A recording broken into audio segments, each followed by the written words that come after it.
Млад јунешки бифтек и јунешки рамстек од А категорија од говеда не постари од 2 години, пакувано во вакуум кеса и кутии од по 10 килограми. Деликатниот вкус на министрите и премиерот не се задржа само на октоподи, туку и на најскапиот месен деликатес што се продава по рестораните.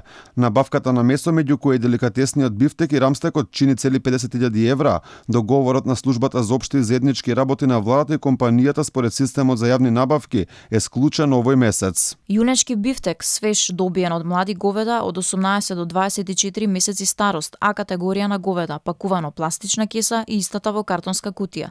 Тежина на поединечно пакување од максимум 10 килограми. Цената на младиот бифтек е 2000 денари од килограм. Цената на една порција од овој месен деликатес во зависност од ресторанот каде би го нарачале, чини околу 1000 денари. За разлика од обичните граѓани, овој бифтек се набавува со народни пари, како што е познато во истиот месец. Според Бирото за јавни набавки, владата склучи договор за купување морски плодови, риби и октоподи тежок цели 20.000 евра.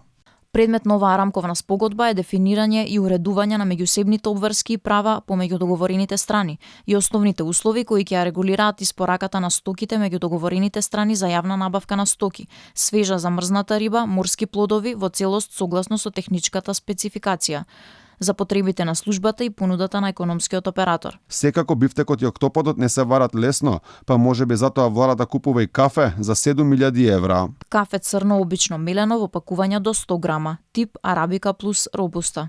Ова не е прв пат власта да се луксузира. Во ек на пандемија од COVID-19 со пари на граѓаните се купува и илјадници литри алкохол. Опозицијата тогаш обвини дека ни Линденска си набавиле 2 тони сортно вино, 45 литри бурбон, 90 литри шкотско виски и 30 литри шампањ. Пари се троши за златни чинии кои беа платени 88 евро од парче, како и за ножеви за кои се даваше по 10 евро од парче.